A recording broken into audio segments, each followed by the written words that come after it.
15 countries sang in semi-final one of Eurovision 2024, but only 10 could go to the final. Shall we talk about it? Let's do this!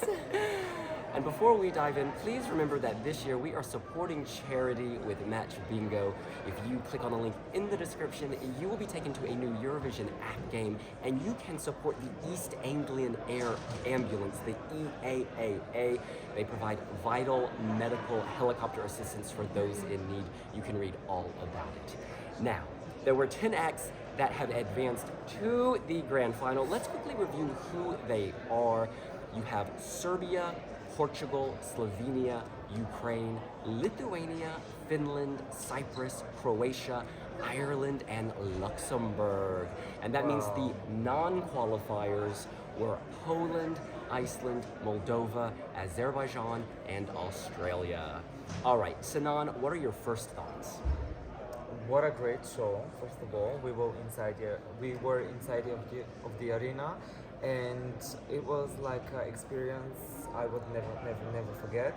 I'm actually, happy with the results. Very happy. I have like two countries that, I said they would qualify, but they didn't, and two countries that I said that they won't qualify, but they did. But I'm happy that they did actually. You want to be more specific? Like Slovenia, oh my gosh. I thought that, people would be like, okay, we need one witch. Let's choose who to help to go to the final. So I'm happy that they chose two witches actually. And Jonathan. Sort of piggyback on that, I'd say my biggest surprise of the day has been Slovenia. I think that was featured on a lot of people's non-qualifying lists after sort of seeing rehearsals and how it all stacked up against the other countries. I'm personally very happy for Raiven, considering how many times she's trying to get to Eurovision. I would have felt gutted if she didn't make it to the Eurovision final. I think though she has benefited from the two other Balkan countries, Serbia and Croatia, being in the same semi-final. I think she's probably had an instant 10 points from both of them, which has probably helped boosted her up. So I'm expecting when the final results come out that she's probably like 9 to 10. Hey, no shade, no shame. You get to the final. Hey, you get to the final. That's the and the fact goal, that she convinced enough people she was worthy, and you were worthy. You're worth it, L'Oreal. I'm surprised Australia didn't get there. It was such a beautiful, happy song. The crowd were absolutely bouncing after that. There was a couple of slower songs before Australia came through, and yeah, I'm just absolutely gutted that Australia didn't qualify. However, I've got to congratulate Slovenia. It was an amazing performance. I was worried that it wasn't going to qualify just because of exactly what Sinan said. Two witches. I thought just Ireland was going to take the day, but delighted that there were two witches in the final. We have Alphaba and Galinda moving forward, if you are a Wicked fan. I was surprised that Slovenia qualified for the same reasons that my colleagues are. I also did not think Finland was going to qualify, though I totally see how everyone enjoys Finland and its quirkiness. I'm incredibly disappointed about Australia. They are just so lovely, and I really wanted the world to see Fred and his didgeridoo, or yadaki as they call it in Australia, on that Eurovision stage. So really disappointed about Australia. Yeah, Australia is the one that I would like to put in. I was quite upset by this as well. We actually watched the show next to Sheldon Riley. Shout out to Sheldon, we had a lovely time. Australia was so colorful, so bright, and most importantly, Zachariah was serving the attitude, the presence. I think they saved their best performance for the show itself. Like, as Tom said, I was surprised at just how much the arena crowd really got into that. And so there was part of me, after seeing that reaction, really thought they might just be able to push through. But Yeah, that was really upsetting. Someone had joked previously that it was like the camera was in Copenhagen filming them because it was so far away from the artist and they looked like little specks. It looked better. I think they did work on the camera angles and they made it tighter. And I quite liked Fred, the instrumentalist, who comes in out of nowhere, does his dance, does his thing. He was going for a freestyle. This performance was love, it was celebration, it was culture. As Silia Kapsis said in the press conference, Australia brought culture. And this is really upsetting. Now, moving on, Serbia. I was really pleased that she made it through. They brightened this up. She didn't disappear. And so, she qualified from spot number 2. She's only the second artist. In the past 5 editions of Eurovision, only one artist had made it from the second spot, and now she has. So Serbia shows you that it is possible. And yeah, why don't we go around now, actually, and name our kind of top 3? Is that a reasonable thing to do? Absolutely. Why don't we start with Sinan? Oh my gosh, why would Hold on. Can you clarify top 3 of the night or top 3 Of the qualifiers? Girl, night. this is semi-final non-qualifiers video. Okay, so we're talking about the qualifiers. Yeah, you're number 3, you're number 2, you're number... Oh, no. It can be people who didn't make it. Okay. Sinan. Oh, that's interesting. Oh my god. Oh well, first Croatia all the way. Like that energy. Oh my, like the people, they were dancing, they were screaming, they were singing the song, and especially that part, with the hand. Every single person in the arena, they were dancing on that. That was a moment. That was something that is so special for an artist and also for the public who are there and then share the same energy with them. Second, Serbia, Teya, Dora, Duša Zlato, you absolutely killed it. That performance was the performance that took you to the grand final, and she managed to give the emotion as always she does. But I'm so happy that they fixed the camera works, Yes. the lighting. And She was everything. brighter. She was bright. She was definitely brighter today compared to the rehearsals, where at many times you couldn't see her. The song was beautiful, but what's the point if you can't see it? But today she was lit. You can see her beautiful face, and she shined today. My third, right? Bambie Tug, like, come on, you cannot, like, I feel like there is no person who cannot put this on their top 3, in this video, because it was like a experience that every single person who love witches, who love, watching those TV series and playing video games with witches and everything, wouldn't love that. Like, it was perfection. I'm gonna probably give number 3 to Lithuania. This got the arena popping off.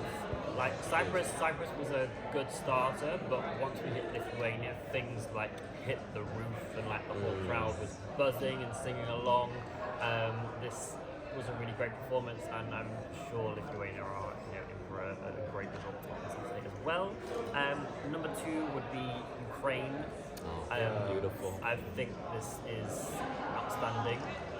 The song itself, when it was first released and during the national final performance, I'll admit was not one of my top favourites. I felt it was a bit flat in places, but the way that they've staged this with the gold, the LED effects, the rock, particularly that bit where you've got Heil on the background and then it transitions into her in real life moving forward, is just so outstanding, and I can absolutely see why people got this gunning as a potential winner.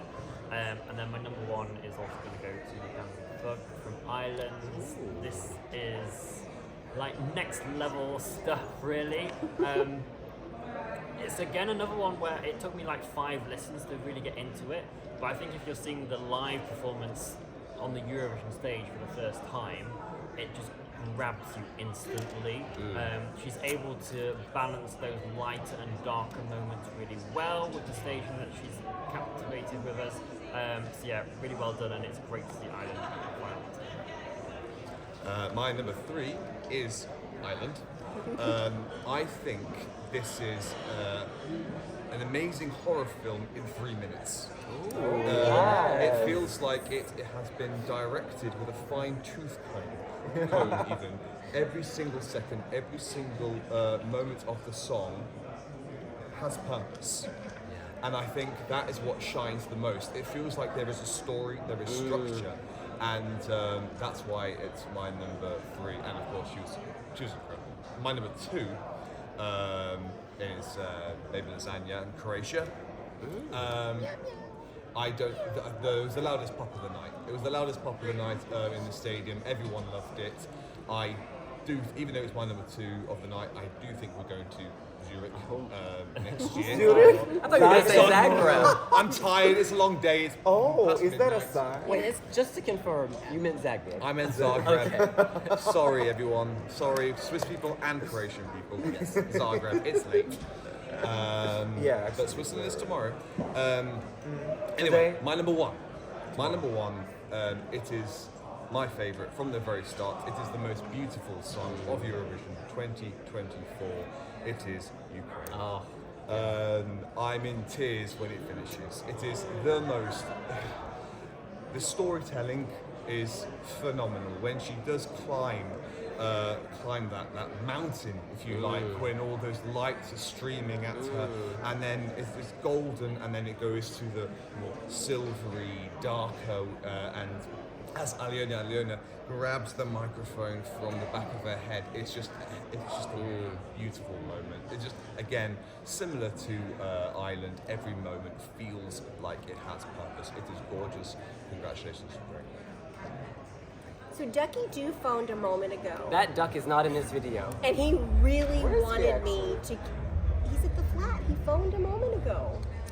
He really wanted me to call out our number 4, which is Ukraine. And so I'm going to leave that right there for sweet Ducky Doo. Number 3 for me was Australia. I really love the way Australia opens up with the rainbow light on Zachariah.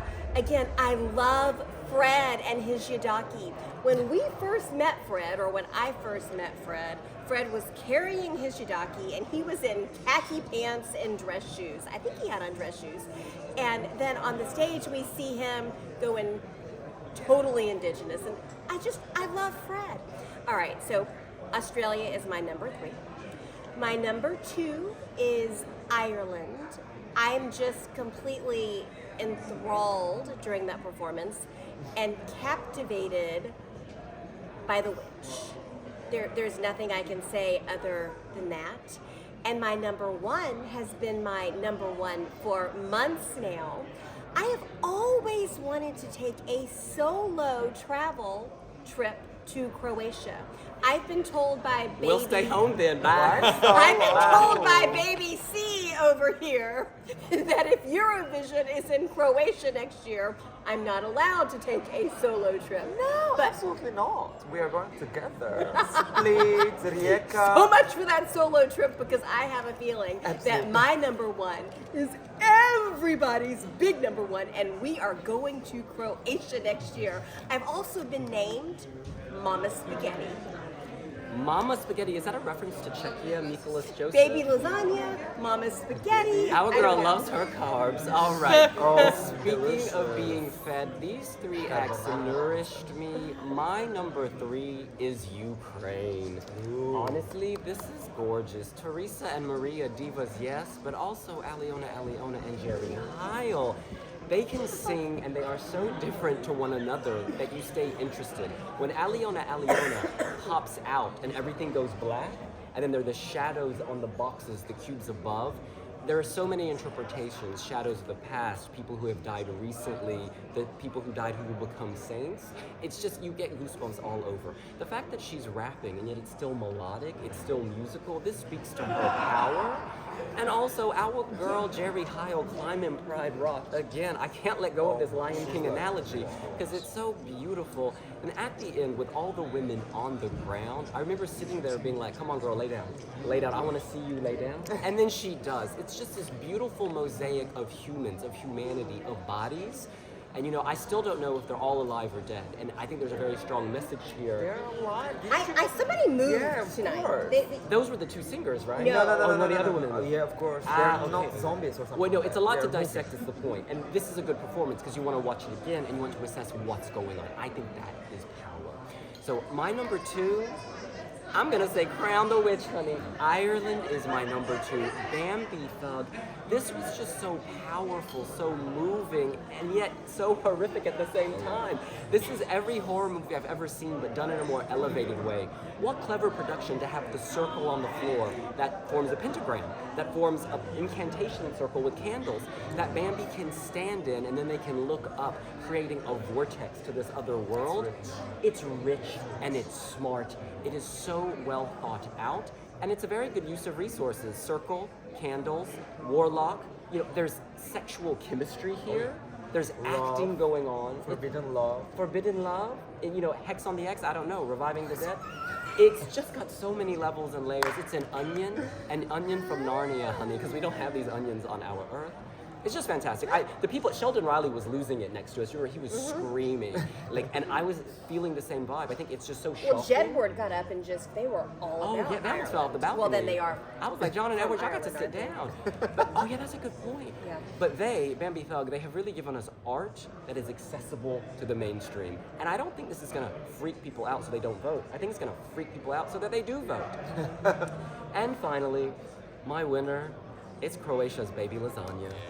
Honestly, oftentimes, you know, when people put neon horses or neon cats on the wall, you think cheesy. But you know what? This is lasagna cheese. It's nourishing and fortifying. And I just thought it looked so cool in the arena. The pink, the green animals, the agriculture on the screen. It was like three-dimensional coming at you.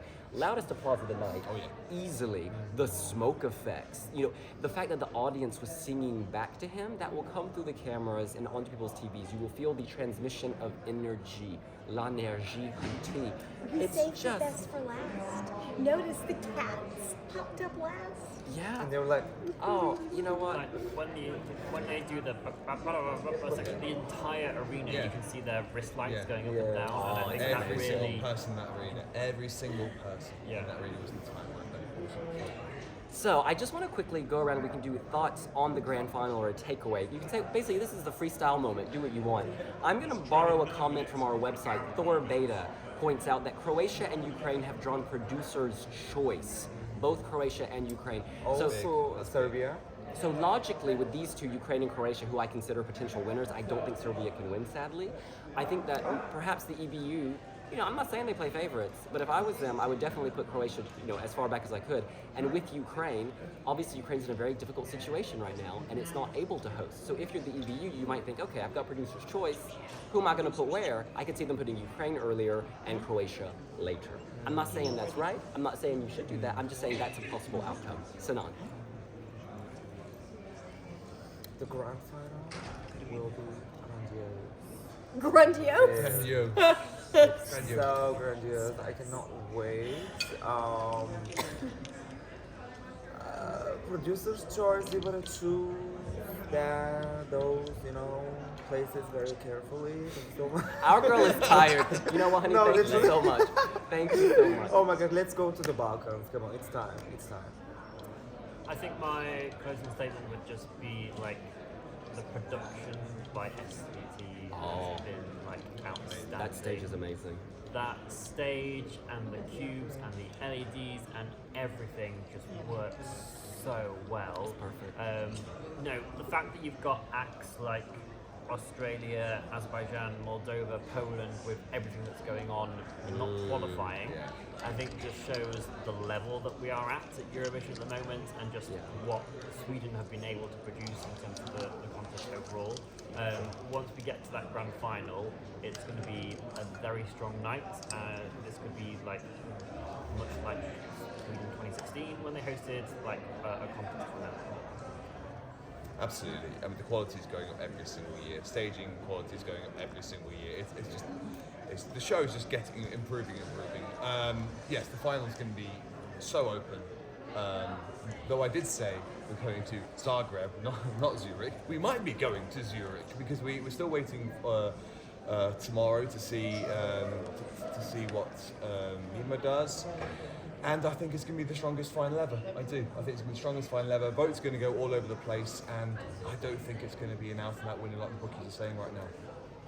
I am going to start planning our trip, Sinan. We are going to Croatia. that's it for me. Just leave us behind. All right, well, that's what we think. What do you think? Are you satisfied with the 10 qualifiers? Are you sad for the 5 people who didn't make it? Who would you swap in and who would you kick out? Let us know here on wiwibloggs. Thank you so much for watching our videos. We love you, and don't forget to subscribe to our channel. Like, follow, share, comment, super chat. We love you so much. And shout out to Devin at wiwibloggs.com. You can find us on Pinterest as well. We've still got a couple more days at the Emporio Lounge in Malmö, Sweden, so make sure you're joining us up on the rooftop to meet some of your favourite artists. And if you want to support charity, including the East Anglia Air Service, that's the EAAA, click on that link in the description. We'll see you later. Bye. And I'm gonna press stop on this. Let's go. Let's hope it was all working.